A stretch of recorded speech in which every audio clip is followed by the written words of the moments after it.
Hi traders, welcome back. Green arts trading അക്കാദമിയുടെ മറ്റൊരു market അനാലിസിസിലേക്ക് സ്വാഗതം.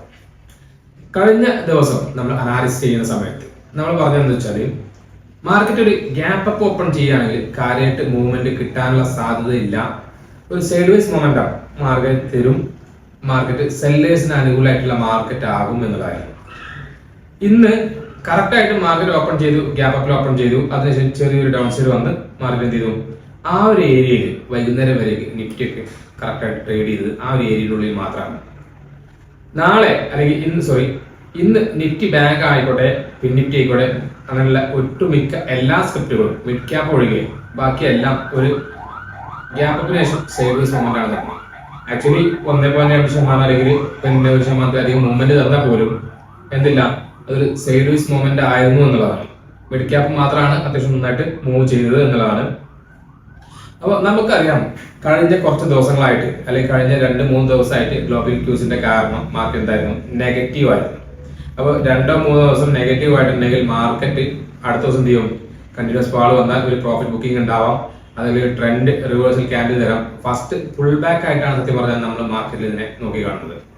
ഇത് നമ്മൾ ഒരു വീക്ക്ലി ക്യാൻഡിൽ എന്നുള്ള കാഴ്ചപ്പാടിൽ അനാലിസിസ് ചെയ്യുകയാണെങ്കിൽ, വീക്ക്ലി ക്യാൻഡിൽ എന്നുള്ള അനാലിസിസ് ചെയ്യുകയാണെങ്കിൽ മാർക്കറ്റ് ഡൗൺ സൈഡ് വന്നിട്ട് എന്തായിരുന്നു, ഒരു ഡോജി ടൈപ്പ് ക്യാൻഡിലാണ് നിലവിൽ മാർക്കറ്റ് നിൽക്കുന്നത്.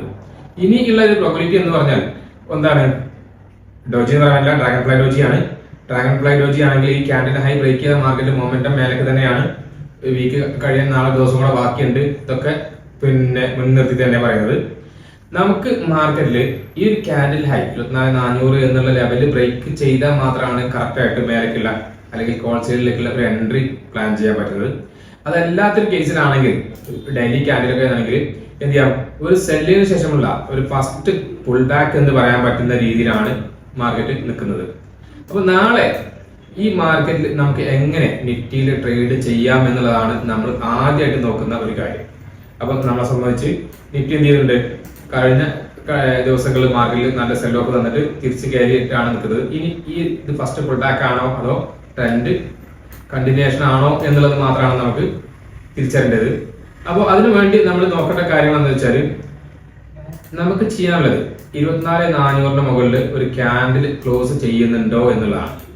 24,345 മുകളിൽ നാളെ മാർക്കറ്റ് ഓപ്പൺ ചെയ്യുന്നത് 24,400 24,400 മുകളിൽ മാർക്കറ്റ് ഓപ്പൺ ചെയ്യുകയാണെങ്കിൽ എന്ത് ചെയ്യാൻ പറ്റും, നമുക്ക് ഒരു പുൾ ബാക്കിന് ശേഷം മാർക്കറ്റിൽ എന്ത് ചെയ്യാം, കോൾ സൈഡിലേക്കുള്ള എൻട്രികൾ പ്ലാൻ ചെയ്യാം. വലിയ ടാർഗറ്റ് ഒന്നും എക്സ്പെക്ട് ചെയ്യാൻ പറ്റാതെ എന്നുണ്ടെങ്കിലും 24,500, 550, 600 എന്നുള്ള ലെവലുകളൊക്കെ നമുക്ക് മാർക്കറ്റ് എക്സ്പെക്ട് ചെയ്യാൻ പറ്റും.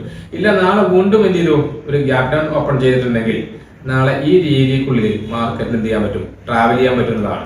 അപ്പൊ ഒരു വോളറ്റൈൽ മാർക്കറ്റിനുള്ള സാധ്യതയായിരിക്കും. അങ്ങനെയാണെങ്കിൽ നമുക്ക് കാണാൻ പറ്റിയ കാരണം മാർക്കറ്റ് സംബന്ധിച്ച് 24,400-ലും 23,900 എന്ത് ഉണ്ടാവും, ഏറ്റവും കൂടുതൽ സെല്ലേഴ്സ് ആക്റ്റീവ് ആയിട്ടുണ്ടാകുന്ന ഏരിയ അതായിരിക്കും. 23,900 അതേപോലെ 24,400 എന്നുള്ളതൊക്കെ ആയിരിക്കും. മാർക്കറ്റിനെ സംബന്ധിച്ച് അത്യാവശ്യം നല്ലൊരു വൈഡ് ആയിട്ടുള്ള ഏരിയ മാർക്കറ്റ് മൂവ് ചെയ്യാൻ വേണ്ടി ഇവിടെ ഗ്യാപ്പ് ഉണ്ട് എന്നുള്ളതുകൊണ്ട് സെല്ലേഴ്സിന് അനുകൂലമായിട്ടുള്ള മാർക്കറ്റ് അല്ലെങ്കിൽ വോളറ്റൈൽ മാർക്കറ്റ് ആയിരിക്കും എന്നുള്ളതാണ് ഒരു ഗ്യാപ് ഡൗൺ ഓപ്പണിംഗ് ആണെങ്കിൽ ഉണ്ടാവുക. എല്ലാം ഇനി ഇതിന്റെ താഴെ വരികയാണെങ്കിൽ മാത്രമേ എന്ത് ചെയ്യുന്നുള്ളൂ, 23,970 താഴെ വരികയാണെങ്കിൽ മാത്രമേ നമ്മൾ നിഫ്റ്റിയിൽ ഒരു ഡൗൺ സൈഡ് ട്രേഡുകൾ പ്ലാൻ ചെയ്യുന്നുള്ളൂ. അതല്ലാത്ത കേസിൽ നമ്മൾ നിലവിൽ ചെറിയൊരു പുൾ ബാക്കിന് വരാനുള്ള സാധ്യത നോക്കി കാണാൻ പറ്റും. അപ്പോൾ ഇത് നിഫ്റ്റിയുടെ കേസ് മാത്രമാണ്. ഇനി നിഫ്റ്റി ബാങ്ക് ആണെങ്കിൽ 50,600 അല്ലെങ്കിൽ 50,700 മുകളിൽ വന്നാൽ മാത്രമേ എന്ത് ചെയ്യുന്നുള്ളൂ, നമ്മൾ ട്രേഡുകൾ കോൾ സൈഡിലേക്ക് പ്ലാൻ ചെയ്യുന്നുള്ളൂ. നമുക്ക് കിട്ടാവുന്നതിൽ ഏറ്റവും നല്ല ട്രേഡ് ഇപ്പോഴും നിഫ്റ്റി ബാങ്ക് ഡൗൺ സൈഡ് ആണ് കാണിക്കുന്നതാണ്.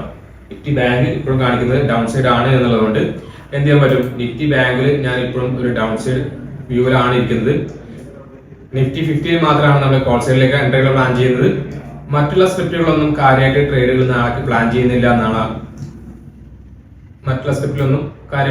പ്ലാൻ ചെയ്യുന്നില്ല. സ്റ്റോക്കുകൾ ഇനിയും ഇതേ ലെവലിൽ നിന്ന് തിരിച്ചു കയറുകയാണെങ്കിൽ എന്ത് ചെയ്യാം, നമുക്ക് സ്റ്റോക്കുകളിൽ ചെറിയ ചെറിയ ക്വാണ്ടിറ്റികൾ വാങ്ങി ഹോൾഡ് ചെയ്യാൻ പറ്റുമെന്നുള്ള ലെവലിലൊക്കെയാണ് നമ്മൾ അനാലിസിസ് ചെയ്ത് വെച്ചിട്ടുള്ളത്.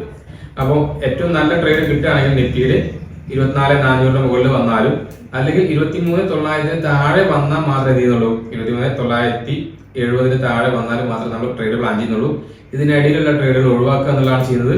അതേപോലെ നിഫ്റ്റി ബാങ്കിലാണെങ്കിൽ ഈ ഒരു ട്രെൻഡ് ലൈൻ താഴെ വന്ന അടുത്ത് എന്ത് ചെയ്യും 49,700 എന്നുള്ള ഒരു സപ്പോർട്ട് എടുക്കും എന്നുള്ളതുകൊണ്ട് 49,700 ബ്രേക്ക് ചെയ്താൽ മാത്രമാണ് നമ്മൾ ഏറ്റവും കൂടുതൽ ട്രേഡുകൾ നെഗറ്റീവായിട്ട് പ്ലാൻ ചെയ്യുന്നത്. അതിനിടയിൽ നമ്മൾ പ്ലാൻ ചെയ്യുന്നില്ല. ഗ്യാപ്പ് അപ്പ് ആണെങ്കിലും 50,700 താഴെ ഇല്ല ട്രേഡുകൾ നമ്മൾ എന്ത് ചെയ്യുന്നില്ല, ഫോക്കസ് ചെയ്യുന്നില്ല. 50,700 മുകളിൽ മാർക്കറ്റ് വന്നാൽ മാത്രമേ നിഫ്റ്റി ബാങ്കിലും ട്രേഡ് ചെയ്യുന്നുള്ളൂ. അപ്പോൾ ഇതൊക്കെയാണ് നാളേക്കുള്ള നമ്മുടെ മാർക്കറ്റ് അനാലിസിസ് എന്ന് പറയുന്നത്. നിഫ്റ്റി ബാങ്കും നിഫ്റ്റി 50 മാത്രമേ നമ്മൾ അനാലിസ് ചെയ്തിട്ടുള്ളൂ. ഇതിൽ മാത്രമേ നമ്മൾ നാളെ ട്രേഡ് പ്ലാൻ ചെയ്യുന്നുള്ളൂ. അതിലും നിഫ്റ്റി 50യിലാണ് നമ്മൾ ഫോക്കസ് ചെയ്യുന്നത്. അപ്പോൾ ഈ വീഡിയോ മറ്റുള്ള വീഡിയോ പോലെ നിങ്ങൾക്ക് ഇഷ്ടപ്പെട്ടിട്ടുണ്ടെങ്കിൽ തീർച്ചയായും നിങ്ങൾ ലൈക്ക് ചെയ്യുക, ഷെയർ ചെയ്യുക, സബ്സ്ക്രൈബ് ചെയ്യുക.